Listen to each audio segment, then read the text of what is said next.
Для чего ведьмы приходят в этот мир? Для того, чтобы помочь людям, научить их, как правильно жить и справляться с бедой, с трудностями. Для чего ведьмы проходят сквозь испытания, адовые муки? Для того, чтобы потом понимать каждого человека, вникнуть, почувствовать на себе их боль и горе, потому что сами тоже это прошли. Почему ведьмы проходят эти муки ада? Для того, чтобы в этом отчаянном состоянии нашли ответ на свой вопрос, нашли исцеление самих себя, спасение, чтобы задавали вопрос во Вселенную, в мироздание, оттуда пришел им ответ. И применяя совет, полученный во сне, в подсознании, любым иным способом, таким образом спасли себя и создали новые работы. Те, которые не прошли трудности в жизни, навряд ли они понимают других. Кто не голодал, тот не понимает собаку, которая на улице скулит от голода. Кто не жил на улице, тот не понимает бездомного.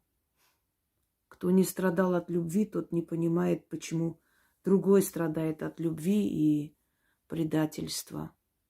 Кто не был беден, тот не оценит богатство. Кто не потерял, тот не оценит то, что приобрел. Все это, проходя, наша душа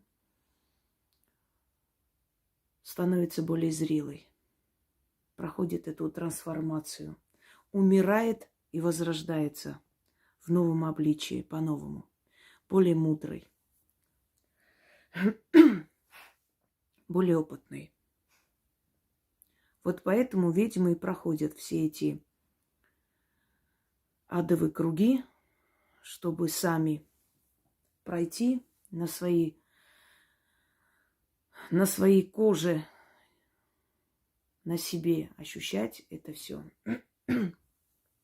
найти выход из ситуации, применить, получить помощь, а потом научить этому других. Когда-то,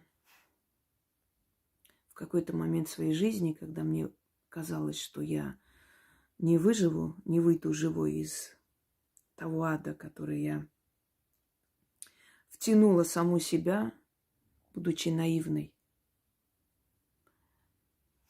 А у нас иногда притупляет чувство осторожности, потому как еще научат тебя, если не таким образом?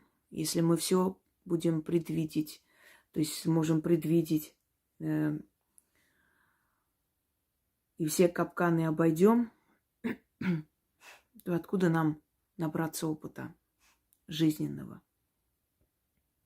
Приходит момент, когда ты уже можешь обойти эти капканы, но до этого ты попадаешься на эти капканы, тебе ломают жизнь, ломают судьбу, разбивают вдребезги твою мечту, и ты снова встаешь на ноги, собираешь себя в кучу, и идешь дальше.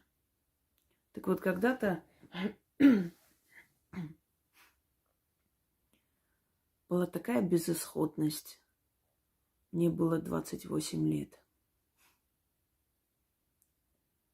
Ужасная безысходность, когда я осталась дома одна. Все ушли по своим делам. Я помню, что я кричала, вот просто я орала в выступлении, глядя на стены, как будто они давили на меня. Я просто кричала, я больше так не могу. Меня разрывало изнутри. Вот эта боль меня уничтожала изнутри, словно внутри меня некто раздирал меня когтями. Я понимала, что я больше так не могу, что это невыносимо так.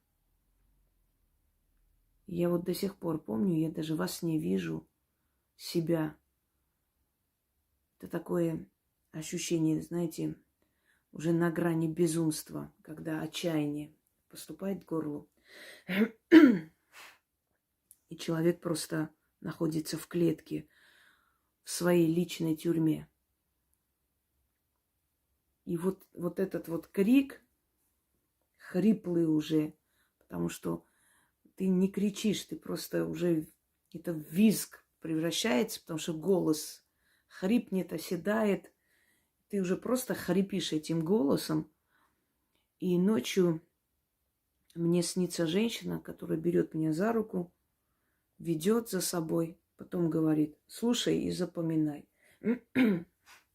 Я послушала и запомнила. Я встала, записала. И позже я выложила этот ритуал «Оживить пространство» для практиков. Но то, что она мне сказала, и я запомнила, и записала, и передала вам, доработав, конечно, это все можно было применить практика. Потому как там было, извиняюсь, открытие пространства, открытие порталов, демонических сущностей, темных богов. Это можно было сделать только мне. Потом я дала людям ритуал «Вечное движение», который замечательно работает. Но решила, что людям нужно дать ритуал менее зловещий, потому что тот, естественно, подходит только для моей энергии, но для них применимые. Да, кстати, когда эта женщина во сне дала мне этот ритуал, и я его сделала, точнее, начитала этот заговор, у меня все разрешилось за короткое время. Потом я, собственно, очень быстро закрутилось все. Потом я приехала в Москву, я уже, 28-29 год. И прочее, прочее. Одним словом, действительно оживилось пространство, и оно начало мне помогать. Мне и тогда помогало пространство, но были и определенные испытания, которые, видимо, мне нужно было пройти в любом случае. Но и то мне было невыносимо, и я просила периодически о помощи. Я получала эту помощь. Так вот, дарю вам оживить пространство. Вот эти символы, это как колесо судьбы, которое вы символически крутите. Вот таким образом. Дело в том, что когда есть предмет-посредник, то ритуал срабатывает быстрее. Я могу заговор начитать, оно сработает. Без ничего. Человек может сильной энергией начитать заговор, сработает. Но не у всех есть сильная энергия, и тем более человек, когда в отчаянии, у него не такая уж сильная энергия, чтобы сразу же получилось. Поэтому нужны предметы-посредники. Вот предметы, извиняюсь. Вот именно поэтому работа с куклами, с мотанками, с ключами, это все предметы-посредники, которые берут на себя роль посредника. То есть они становятся инструментом для достижения цели. Желательно, чтобы это была осина на вот таком кругляшке. Нужно вырезать, выжечь, чтобы были четкие знаки. Солнце. Солнце – символ власти, вечности, обновления, потому что солнце все время поднимается, потом уходит ко сну, потом снова поднимается над мирозданием. Вечное движение. Вот эти восьмерки, бесконечность, чтобы оно все бесконечно длилось в жизни, то есть все доброе, все нужное. Ключ – это решение, ключ от дверей судьбы. Ключ символизирует открытие пространства, открытие порталов. Ключ еще дает такую символическую власть. ключник, то есть имеющий знания, те знания, которые тайные даны не всем и которые приведут человека к его мечте. Стрела, нацеленная на небо, то есть открывающие небеса этот ключ. И цель, которая преследую, то есть которую я преследую, и эта цель, она как бы осеняет этот ключ. То есть ключ открывает мою цель, открывают небеса, чтобы небеса дали мне мою цель. Символически небеса, говорю, силой открывают двери судьбы. Итак, вот таким образом мы сейчас будем оживлять пространство. Когда можно применить этот ритуал, заговор, и причем вот этот кругляшок можно носить и с собой, в сумке можно носить, можно дома оставлять. Когда вам нужны, знаете как, нужна свежая кровь. То есть нужны перемены. Когда вы ищете решение проблемы, не можете найти, не знаете, как поступить. Когда вам нужно, чтобы оживилось пространство, чтобы пришли нужные люди, чтобы пришли нужные, чтобы получилась нужная ситуация, нужные встречи. Одним словом, пространство оживляется и начинает работать механизм. Вот стоит все, и вы оживили пространство. Но у каждого человека своя цель, поэтому эта стрела вверх и поднята, своя личная цель. Что хочет человек? Кто-то хочет оживить пространство, чтобы у него было много предложений, например, сниматься в кино, если он там снимается в кино, предположим. Кто-то хочет оживить пространство для того, чтобы в его магазине началось движение, начали покупать, покупатели начали приходить. Кто-то хочет оживить пространство, чтобы в семье началось какое-то движение пространства, чтобы в семье начались хорошие перемены, чтобы муж нашел ту работу, которую ищет. Одним словом, когда просто стена, когда все стоит, оживлять пространство. Хочу, чтобы вы еще раз поняли, для каких случаев это можно применить. И, то есть, пользовались этими работами аккуратно и правильно. Берете этот символ в правую руку и вот так вот крутите в руке. Если сложно, можете вот так делать. В принципе, это не столь важно. Но лучше, если оно будет направлено на пространство. Потому что пространство, оно имеет и горизонтальное, и вертикальное расположение. Поэтому это не столь важно. Но вот так. Не нужно спешить, постепенно. Здесь нет, скажем, не принципиально, как вы быстро крутите, медленно. Главное, чтобы вы... Сейчас исправлю. Главное, чтобы вы прочитали. Читать нужно 8 раз. Я сейчас не буду крутить, я просто вот так сделаю. Символ вот он. Можете отскринить, подвести поближе, смотреть. И вот.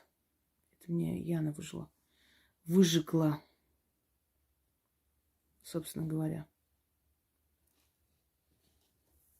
Начнем.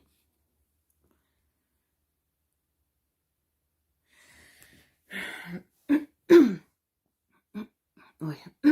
Вот как начинаю, как назло, начинает давать знать. Кофе, конечно, очень хорошая вещь, но сушит очень сильно связки. Духи Дивии, духи Навии, слетитесь на мой зов. Крутите судьбы колесо, оживите пространство, достучитесь до небес. Невидимым ключом отворяю двери небесные, открываю портал удачи. Крутись, колесо, оживись пространство. Придите в движение силы судьбы, распустись клубок жизни, веди меня за собой к успеху. Оживись, оживись, оживись, пространство. 4 богини судьбы, откройте свои двери. Выпустите мою удачу, отправьте ее ко мне. Отдайте мой успех в мои руки. Крутись, крутись, колесо судьбы. Солнце – символ власти. Ключ – мое решение. Моя цель – вершина и слава. Да будет бесконечным мое везение. Деньги по кругу идут и идут. Новые деньги с собой мне несут. Приумножается мое добро. Нужные люди, нужные знакомства, нужные обстоятельства.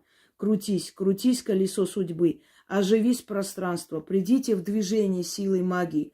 Распустись, клубок судьбы, и веди меня за собой к успеху. Заклинаю тебя, пространство. Оживись во благо и для удачи. Да будет так, и так будет. Читайте 8 раз. Я не буду читать 8 раз, поскольку сейчас у нас 3 часа ночи, и мне еще нужно кое-что снять. Проведите. И эти символы, и этот заговор вам обязательно помогут. Это даже вне сомнения. Действительно начнется такое оживление пространства и жизни, что вы сами будете удивлены. Как всегда. Всем удачи и всех благ.